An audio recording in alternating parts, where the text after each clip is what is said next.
Claudia from SMA2 IPAA, and I'm here to explain some physics in daily life application. Mirrors. You might think that mirrors flip things horizontally. For example, if I raise my right hand, the mirrored me raises her left hand. Or that when I was holding a piece of paper with the word soup on it, it looks backward from how you would normally read the word. But the word already isn't facing you. It is facing the mirror. If you could see the word through the paper, you would see the reflection is actually the same direction as the word. If you flip the paper around so the word is facing you, the word in the reflection is also the right way. You can read it. The light just goes to the mirror and comes back. There is no flip. Mirrors let us see ourselves, but only if we're looking directly at them.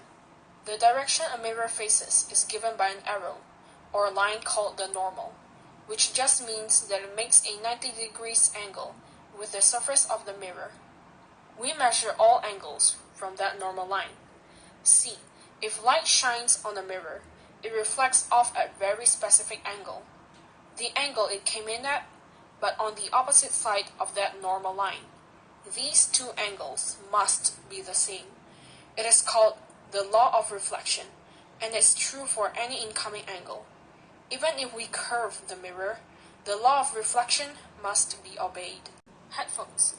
Headphones are transducers, which means they change one energy type into another.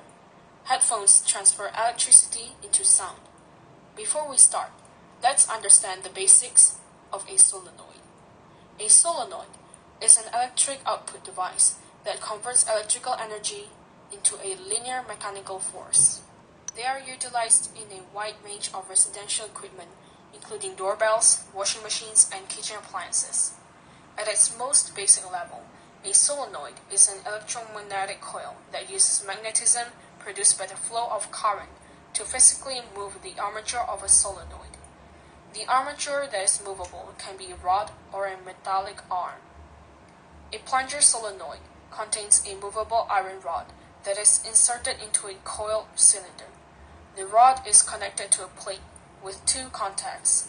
With the aid of a spring, the contacts are normally open. When an electrical current passes through the coil, it generates a magnetic field that attracts the rod into the coil chamber. The movement of the rod will move the contacts into a closed position.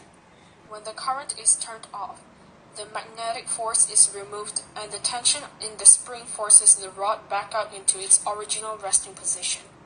This back and forth motion of the rod to control a circuit is used to operate a variety of mechanical devices. Let's look at a simple pair of headphones. First, at the heart of the headphones is an annular permanent magnet, not the shape that you are used to seeing. Annular magnets are not in bar, but ring-shaped. In a bar magnet, the ends of the magnet have opposite poles, but in an annular magnet, the central core has the opposite pole to the cylinder surrounding it. These are the main parts of a headphone. A cardboard cone called a diaphragm is connected to a tube with a wire coil wound around it. You may recognize this as a solenoid. The wires carry the oscillating AC input. The coils fit snugly into the circular cavity of the magnet. This is the rest position when assembled with no input signal. The headphones work by the motor effect.